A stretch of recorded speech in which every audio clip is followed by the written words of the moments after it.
आज सकाळ सकाळीच झाला आमच्यासोबत खूप मोठा स्कॅम. सकाळ सकाळीच संपलं गाडीतलं पेट्रोल. नमस्कार मित्रांनो, आजच्या ब्लॉगमध्ये तुमचं स्वागत आहे. तर सकाळ सकाळी जिमला जात असताना सुमितच्या गाडीचं पेट्रोल संपलं. मग आम्ही गुरुप्रसादला फोन करून पेट्रोल घेऊन बोलवलं. नंतर गुरुप्रसाद आल्यानंतर सुमितच्या गाडीत पेट्रोल टाकून आम्ही निघालो जिमसाठी. आधी जिमला जायला उशीर झाला आणि त्यात सुमितच्या गाडीतलं पेट्रोल संपलेलं. मग आम्ही जिमला जाण्यासाठी निघालो आणि इकडं सुमित मला सांगत होता की आजचा दिवस माझा खूप भारी जाणार आहे आणि आजचा सनसेट पण एक नंबर होता. त्यानंतर गुरुप्रसादचे असे पेट्रोल पंपावर येडेचाळे सुरू होते.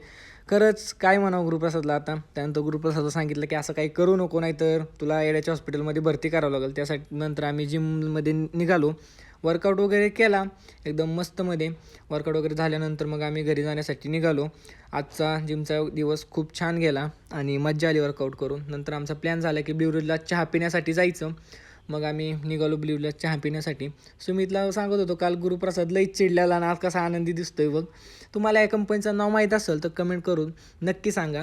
नंतर आम्ही चहाच्या हॉटेलवर पोचलो, चहा वगैरे पिला आणि घरी जाण्यासाठी निघालो. आजचं वातावरण खरं एक नंबर होतं आणि हिंजवडीचं वातावरण म्हणजे एकच नंबर असतं नेहमी, मानायला हरकत नाही. मग जरा गुरुप्रसादची मज्जा घेतली. काल गुरुप्रसाद नाराज होता, त्यानंतर आपल्या महाराजांना मुजरा केला आणि सुमितला ताटा करून घराकडे जाण्यासाठी निघालो. आजचा मिनी ब्लॉग कसा वाटला कमेंट करून नक्की सांगा. भेटूया उद्याच्या ब्लॉगमध्ये.